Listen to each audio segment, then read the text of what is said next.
అందరికీ నమస్కారం.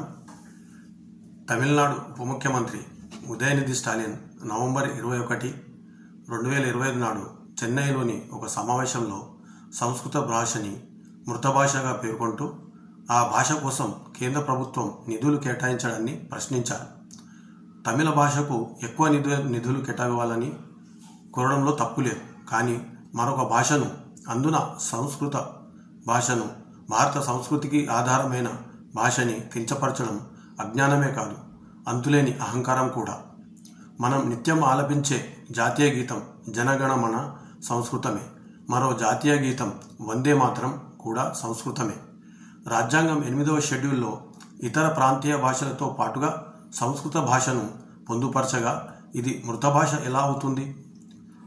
చీటికి మాటికి రాజ్యాంగం పవిత్రత గురించి నీతులు చెప్పేవారు ఇది విస్మరించి సంస్కృతం మృత భాష అంటే రాజ్యాంగాన్ని అపహాస్యం చేసినట్లు కాదా?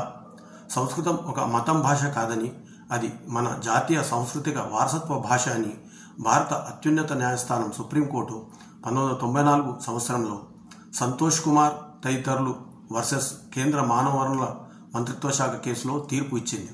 ప్రతిరోజు కోట్లాది హిందువులు ఇళ్లలో, దేవాలయాలలో చేసే ప్రార్థనలు, పూజలు సంస్కృతంలోనే ఉంటాయన్న కనీస ఇంగిత జ్ఞానం లేని వ్యాఖ్యలు ఇవి. సంస్కృతం ఒక మతం భాష కాదు, అది భారత జాతీయ భాష. సంస్కృతం ఒక మృత భాష కాదు, అది వేలాది సంవత్సరాలుగా కొనసాగుతున్న అమృత భాష. సంస్కృతం ఒక వర్గం బ్రాహ్మణ భాష కాదు, అది భారతీయులందరి సాంస్కృతిక వారసత్వ భాష. సంస్కృతం కేవలం ప్రాచీన గ్రంథాలకే పరిమితమైన గతం భాష కాదు, భారతీయ భాషలలో పాలు తేనెలా కలిసిపోయిన జీవ భాష. మన దేశంలో సంస్కృత భాషా పదాలు ప్రభావం లేని ప్రధాన ప్రాంతీయ భారతీయ భాషలు లేవు. ఆసేతు హిమాచలం ప్రజల పేర్లలో సంస్కృత పేర్లు పెనవేసుకుపోయి స్వంత భాషగా పరిగణించబడుతున్నాయి. ద్రావిడ ప్రత్యేకతను నొక్కి చెప్పే పెరియార్ రామస్వామి పేరులో రాముడు, స్వామితో సహా ఇప్పటి ఉదయనిధి కూడా సంస్కృతం పేర్లే కదా. సంస్కృతం చచ్చు భాష అయితే మరి సంస్కృత పేర్లున్న వీరు మృతజీవులా? ఇంతెందుకు, మన పొరుగున ఉన్న నేపాల్ దేశంలో జాతీయ భాష నేపాలీ భాషకు లిపి దేవనాగరికి సంస్కృత లిపియే. ప్రాంతీయతత్వం వేర్పాటువాదం కారాదు. ప్రాంతీయ ప్రత్యేకత జాతీయ సమైక్యతకు భంగం కలిగించరాదు. ద్రావిడ భాష గొప్పదనాన్ని చాటడానికి సంస్కృత భాషని కించపరచవలసిన అవసరం లేదు. సంస్కృత భాష ఔన్నత్యాన్ని ఎందరో చరిత్రకారులు, భాషా పండితులు, తాత్వికులు, నాయకులు కీర్తించారు. సంస్కృతం ఒక వర్గం, ఒక మతం భాష కాదు, అది భారతీయులందరి భాష అని మాజీ భారత రాష్ట్రపతి ఫక్రుద్దీన్ అలీ అహ్మద్ అన్నారు. సంస్కృత భాషాధ్యయనం చేయకుండా ఎవరూ నిజమైన భారతీయులు కాలేడు, యథార్థమైన విద్యావంతుడు కాలేడని భౌతిక శాస్త్రంలో నోబెల్ బహుమతి పొందిన ప్రముఖ శాస్త్రవేత్త డాక్టర్ సివి రామన్ చెప్పారు. అన్ని యూరోపియన్ భాషలకు తల్లి సంస్కృతం. భారతదేశం అనేక విధాలుగా మనందరి మాతృదేశం అని ప్రముఖ చరిత్రకారుడు విల్ డ్యూరాంట్ స్పష్టం చేశాడు. సంస్కృత సాహిత్యానికి యూరోప్ వాసులు ఎల్లప్పుడూ మేధో రుణగ్రస్తులై ఉంటారనేది కాదనలేని సత్యమని బ్రిటిష్ భాషావేత్త, సంస్కృత విద్వాంసుడు ప్రొఫెసర్ మాక్డొనెల్ తెలియజేశాడు. భారతదేశంలో ఉన్న అత్యున్నత సంపద ఏది, దాని గొప్ప వారసత్వం ఏది అని నన్ను అడిగితే నిస్సందేహంగా అది సంస్కృత వాంగ్మయం, దానిలో నిక్షిప్తమైన సాహిత్యం అంతా అని చెబుతాను. మన ప్రజల జీవనంలో ఈ సాంస్కృతిక వారసత్వం భాగమై ప్రభావితం చేసినంత కాలం భారతీయ మౌలిక చేతన సజీవంగా ఉంటుందని జవహర్లాల్ నెహ్రూ తన డిస్కవరీ ఆఫ్ ఇండియా పుస్తకంలో వివరించాడు. ప్రపంచంలో ఏ భాషలో లేనంత విస్తృతమైన, ఇప్పటికీ పండిత పామరులను ఆకట్టుకునే వాంగ్మయం సంస్కృతంలోనే ఉన్నాయి. 4 వేదాలు, 12 ఉపనిషత్తులు, వేదాంగాలైన శిక్ష, వ్యాకరణం, ఛందస్సు, నిరుక్తం, జ్యోతిష్యం, కల్పాలు, రామాయణ మహాభారతాల ఇతిహాసాలు, దార్శనిక భగవద్గీత, 18 పురాణాలు, 18 ఉపపురాణాలు, 18 ఉపోపపురాణాలు, నారద, పరాశర, మనుస్మృతి వంటి అనేక ధర్మశాస్త్రాలు, పతంజలి యోగ సూత్రాలు, పాణిని వ్యాకరణ సూత్రాలు, కౌటిల్యుడు తదితరుల అర్థశాస్త్రాలు, వాత్సాయనుడు తదితరుల కామశాస్త్రాలు, 12 దర్శనాలు, ఇందులో 6 ఆస్తిక 6 నాస్తిక దర్శనాలు, ఆయుర్వేదం, గంధర్వ వేదం, ధనుర్వేదం, శిల్పవేదం, అలంకార శాస్త్రం, తంత్రశాస్త్రాలే కాకుండా అనేక బౌద్ధ, జైన మత గ్రంథాలు, నీతి శతకాలు సంస్కృతంలో ఉన్నాయి.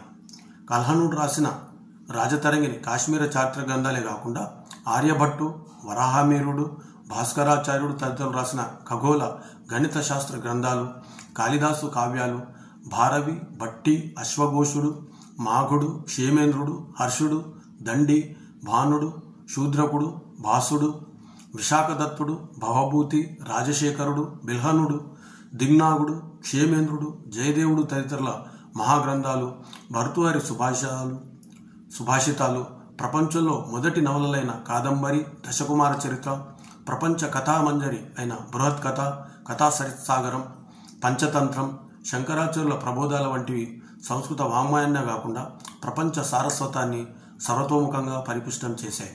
ప్రపంచంలో లభ్యమయ్యే సంస్కృత గ్రంథాల సూచిని 1978లో తయారు చేసిన కేటీ పాండురంగి 5 లక్షల సంస్కృత గ్రంథాలున్నట్టు నిర్ధారించాడు.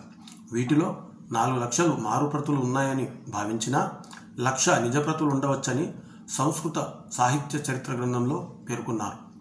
ప్రపంచవ్యాప్తంగా సంస్కృత భాషా ప్రభావం గురించి ప్రముఖ చరిత్రకారుడు విలియం డాల్రింపుల్ ది గోల్డెన్ రోడ్ పుస్తకంలో ఇలా వివరించాడు. సామాన్య శకానికి 1000 సంవత్సరాల నుండి ఆసియా ఖండంలో అత్యధిక ప్రాచుర్యం ఉన్న పవిత్రమైన భాషగా సంస్కృతం ఉండేది. ప్రపంచంలో ఏ దేశంలో కానీ ఏ భాషలో కానీ మానవ జీవితంలోని అన్ని కోణాలను వివరించే ఇంతటి వైవిధ్యభరితమైన ఇంత విస్తారమైన వాంగ్మయం ఏదీ లేదన్నది సత్యం. సామాన్య శకానికి పూర్వం 1వ శతాబ్దం మొదలుకొని సామాన్య శకం 1వ శతాబ్దం కాలంలో సంస్కృత భాషా సాహిత్య రాజకీయ భాషగా పునరావిష్కరణ జరిగి సంస్కృత సాహిత్య సంస్కృతి ఆఫ్ఘనిస్తాన్ నుండి జావా దేశం వరకు ఆశ్చర్యజనకంగా విస్తరించింది. షెల్డాన్ పోలాక్ చెప్పినట్లు మానవ లోకంలో దేవభాష అయిన సంస్కృతం కాలక్రమేణా యావత్ ఆసియా ఖండంలో ప్రజల భాషగా మారింది. ఆఫ్ఘనిస్తాన్లోని బాల్క్ సంస్కృత బాహిలీకం మొదలుకొని సింగపూర్ సంస్కృత సింహపురి వరకు తన ముద్ర వేసింది. బార్లీ గింజను పోలిన ఆకృతిలో ఉన్నందుకు సంస్కృత యావా నుండి జావా దేశం పేరు వచ్చింది. ఆగ్నేయాసియా దేశాలలో సంస్కృత భాష ప్రభావం ఎంతగా ఉండేదంటే వారు తమ గ్రామాల, పట్టణాల పేర్లను భారత పురాణేతిహాసాలలోని ప్రసిద్ధ ప్రాంతాల సంస్కృత పేర్లుగా మార్చారు. థాయిలాండ్ దేశ రాజధానిని ఇప్పటికీ అయోధ్య పేరుతో అయుత్తాయ అని రాముని రాజధాని పేరుతో పిలుస్తారు. ఇండోనేషియా జాతీయ విమానయాన సంస్థకి విష్ణువాహనమైన గరుడ పేరు పెట్టారు. సంస్కృత భాష ద్వారా భారతీయ సాహిత్యం, కళలు, విజ్ఞాన శాస్త్రాలు ఆసియా ఖండం మొత్తం విస్తరించాయి. సంస్కృత సూర్యకిరణాలు కేవలం ఆసియా ఖండమే కాకుండా ప్రపంచవ్యాప్తంగా ప్రసరించి జపాన్, మధ్యధరా సముద్రాలను దాటాయి. చైనాలో జెన్ సంస్కృత ధ్యాన, బౌద్ధ మతం వ్యాప్తిలో సంస్కృత పాత్ర ఉంది. అంతేకాకుండా ఇస్లాం పూర్వపు ఆగ్నేయాసియాలోని ఖమేర్, జావనీస్, కావి, లోంటారా, లావో, థాయ్, ఛామ్, మాలే భాషల ప్రస్తుత లిపి దక్షిణ భారత పల్లవుల కాలం నాటి సంస్కృత బ్రాహ్మీ లిపి ఆధారంగా ఏర్పడ్డాయని డాల్రింపుల్ పేర్కొన్నాడు. అదే సమయంలో ఆఫ్ఘనిస్తాన్ నుండి బాలి వరకు సంస్కృతం సార్వత్రిక ప్రజల భాషగా ఉండేదని స్పష్టం చేశాడు. ఇక్కడ మనం మరొక చారిత్రక వాస్తవాన్ని, భారతీయ సంస్కృతి మౌలిక లక్షణాన్ని తెలుసుకోవాలి. సంస్కృత భాషను కానీ, హిందూ బౌద్ధ మతాలను కానీ, మన సంస్కృతిని కానీ ఎప్పుడూ ఇతర దేశాల ప్రజలపై బలవంతంగా రుద్దలేదు. ఇలాంటి మహోన్నత సంస్కృత భాషా సంపదను, సాహిత్య, సాంస్కృతిక జాతీయ వారసత్వాన్ని తెలుసుకోవడం, కాపాడుకోవడం, ముందు తరాలకి అందించడం ప్రతి భారతీయుడి బాధ్యత. మరో మాట, ఇటీవల హిందీ సినీ నటి యామి గౌతమిని మీరు ఎందుకు దేశభక్తి సినిమాలలో ఎక్కువగా నటిస్తారని ఒక విలేకరి అడగగా, మన దేశంలో దేశభక్తి ఎప్పటి నుంచి తప్పుగా అయ్యింది, వాస్తవానికి దేశభక్తి ఉన్నందుకు గర్వించాలి కదా అని ఆమె ఎదురు ప్రశ్నించింది. ఇది ఎందుకు చెప్పవలసి వచ్చిందంటే, మన జాతీయ భాషని, సంస్కృతిని, సాహిత్యాన్ని ప్రోత్సహించాలని దేబరించే కాలం దాపురించింది.